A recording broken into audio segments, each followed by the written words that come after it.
Bonjour à tous, alors aujourd'hui on se retrouve pour une nouvelle vidéo. Je vais faire une critique littéraire sur un livre extraordinaire qui nous fait voyager en Perse. Il fait partie des contes orientaux comme Aladdin et bien d'autres. Quand j'ai lu ce livre, pour moi, c'était comme si que je me tenais en face d'une porte ouverte sur un monde enchanté comme François Mauriac l'interprétait.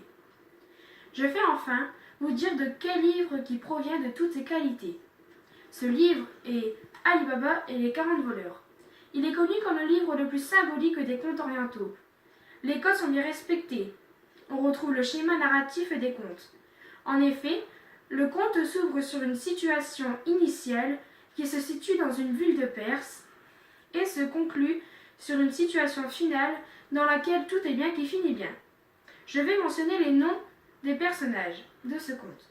Alors, il y a Cassim, le propriétaire de sa propre boutique accompagné de sa femme. On trouve aussi Morgiane, la fameuse héroïne de ce conte, mais en réalité, elle est la servante d'Ali Baba et de sa famille. Puis, il y a le couturier de Kadar, et le meilleur pour la fin, le chef des 39 voleurs. À présent, je vais vous raconter ce que j'ai compris de l'intrigue pour vous donner l'envie de le lire, car ce livre est excellent.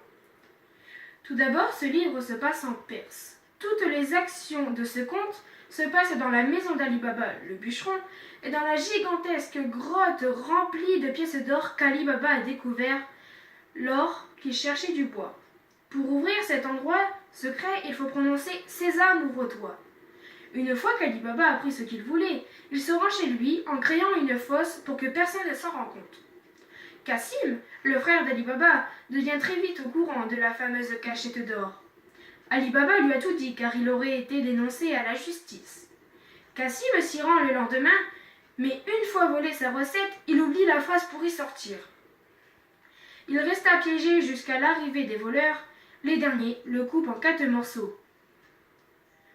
Ali Baba, une fois rentré dans la grotte, il fait la découverte. Il raconte tout à Morgiane, sa servante, et il lui demande d'aller chercher un couturier pour reconstituer le cadavre. Dès que l'enterrement approche de sa fin, les voleurs deviennent au courant que le cadavre s'est échappé. Alors le chef des voleurs mène une enquête. Toutes ces tentatives seront variées 2 fois, mais elles échouent.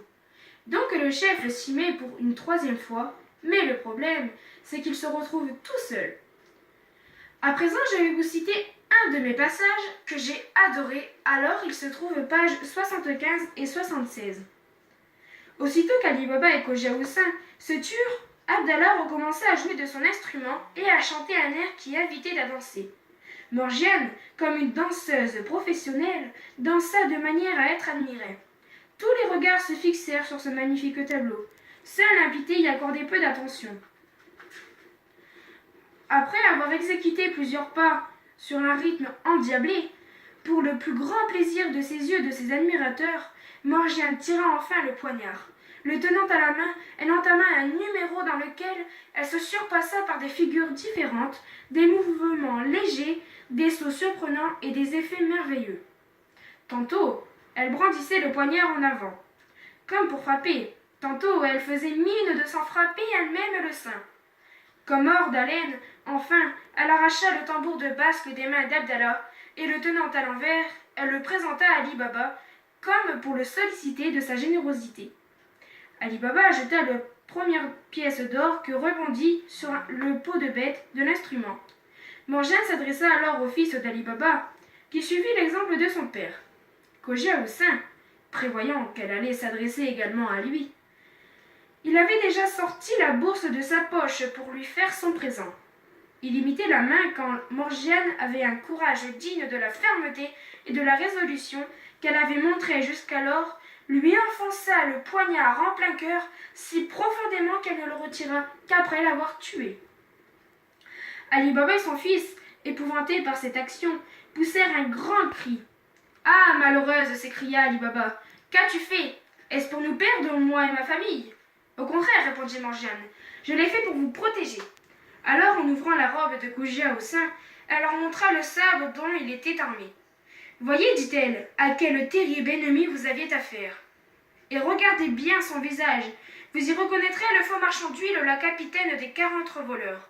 Pourquoi n'avez-vous pas réagi lorsqu'il n'a pas voulu manger de sel avec vous? Vous en fallait-il davantage pour deviner sa traîtrise? Cette exigence étrange de votre convive a éveillé mon attention avant de même de le voir. Voilà mon passage préféré. J'ai adoré l'action de Morgiane qui a et la réaction, même la provocation qu'Ali Baba a prononcée. Nous allons bientôt se quitter, mais avant tout, je voudrais vous dire une dernière chose car j'ai énormément réfléchi à la morale du livre. Alors, pour la cupidité de ce livre, je nommerai Cassim, car il en veut toujours jusque qu'à la mort on l'invite. Mais j'ai trouvé aussi de la vénalité, car elle va perdre son mari et qu'elle va épouser Ali Baba. Donc voilà, j'espère que cette vidéo vous aura plu. Ce moment même, je suis en train de lire un livre, Pax, de Sarah Pennypacker, que je vais faire une vidéo. À bientôt.